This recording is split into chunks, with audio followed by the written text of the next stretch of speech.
Would you rather play a game with great graphics but boring and super easy gameplay, or a game with a great gameplay, great challenges, but dull graphics? I asked this question on our Discord server and the answer was clear. Gameplay, the challenges in the game are far more important. And I wasn't surprised because I was a games programmer. And we know that the most important thing is the gameplay. One of the first games I developed had pretty dull graphics, but you know what? Real soldiers in the army played it. The challenges in the game are far more important. No matter how cool the graphics are, if the game is too easy or just too boring, who wants to play it? We love games because we love challenges and we love overcoming those challenges. We love the reward. We love winning. So, actually, if you love games, it tells me one thing about you. Not that you're lazy, it shows me that you love challenges and you love overcoming challenges. That's why I love games. That reward, that feeling when you are trying to beat someone on a level and it's so hard, but you're trying and you finally do it. Yes! What a feeling! It's like a drug for the brain. I love that feeling. Such a high, such a happy feeling. Imagine one day you're playing a game so intensely. You are in the world of that game, fully engaged, part of that world, investing all your brain power in it. Have you ever felt like that? And suddenly your mom calls you. A few moments ago, I was a hero on a mission, and now suddenly that entire world is shattered. Back to the same old life, same old chores, books, study, homework, same problems. It sucks. It sucks. In fact, it sucks even more than it did before. Everything is so dull. I am just ordinary. Life is ordinary here. No mission, no heroes, no teams that I was part of. It is so boring. What can I do to make myself feel better quickly? I'm craving that feeling of win again. How can I feel like that again? How can I get it? Play the game, right? I am part of that world again. I am a hero again. I've overcome the challenge again, and I'm a hero again. And I get that feeling again. And you know what? It is really like a drug to my brain now. Dopamine is that drug's name. My brain gives me a shot of dopamine every time I win, every time I'm rewarded, which makes me feel so high, so excited. And when I leave the game, I want that drug again. I want that feeling again that drug gives me. I want that feeling of that quick win. And so goes the cycle. I have become an addict. That's how people become addicts to video games. But so what? It's fun. It makes me feel good. You know what the problem is?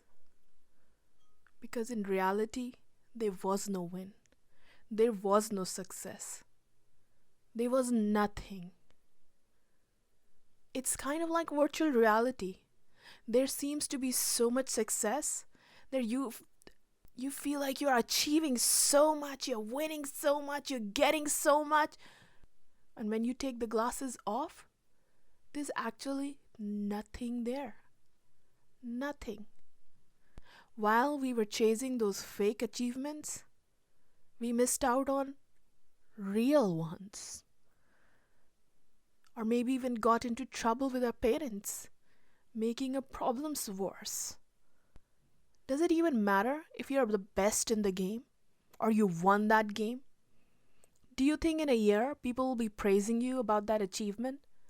Would you be proud of yourself? Or would you, in fact, regret? So it seems like we kind of just fooled our brains into thinking that we were achieving. It was a deception, wasn't it? We end up feeling worse about ourselves and left feeling more like a loser in a real life. And what do you think somebody who feels like a loser wants the most? A win. And what's the quickest way to get that feeling of winning?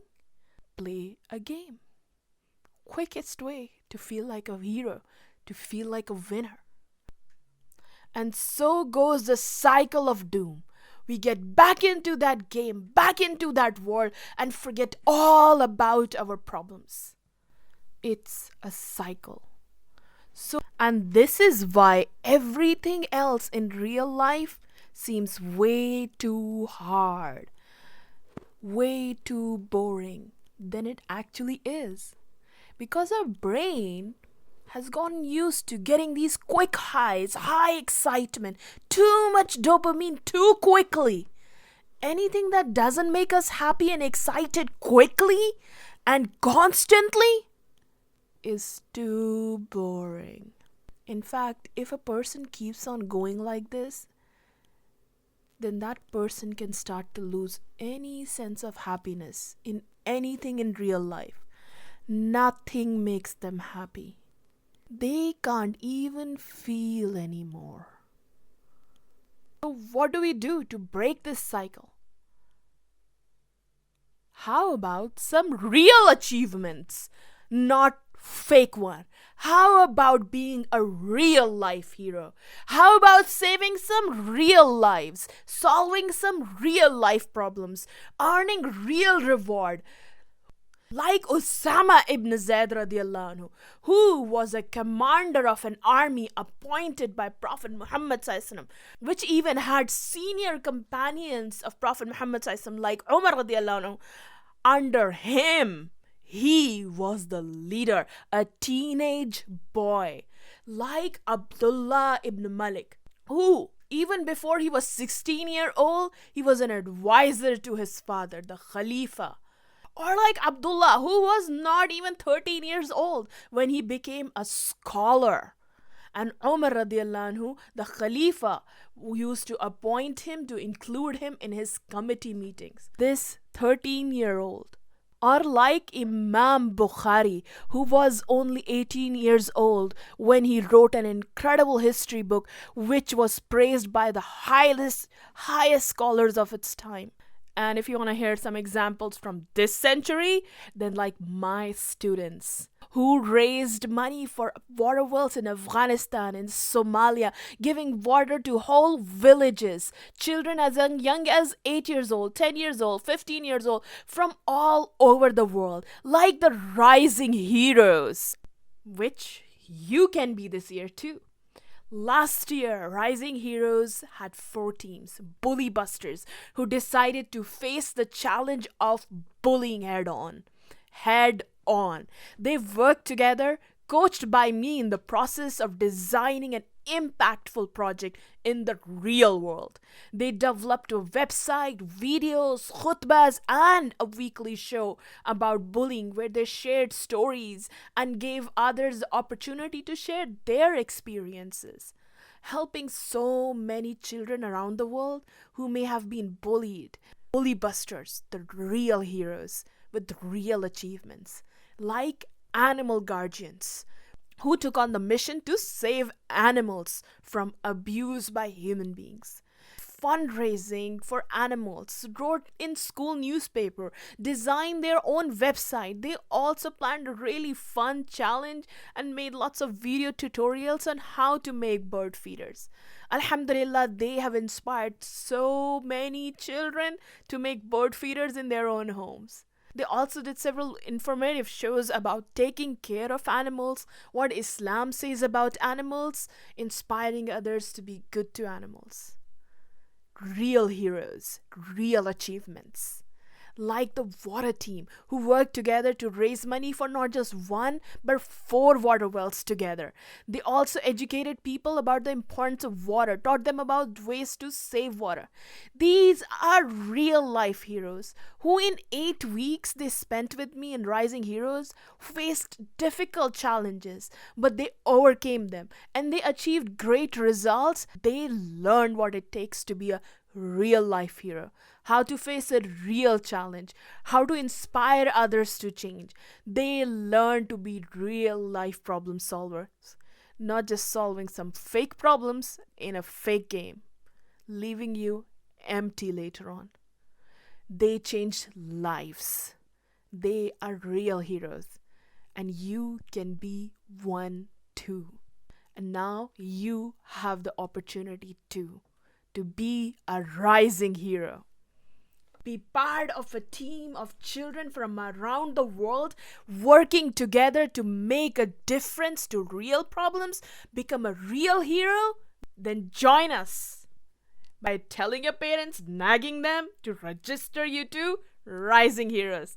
I will see you there along with everybody else. Assalamu alaikum.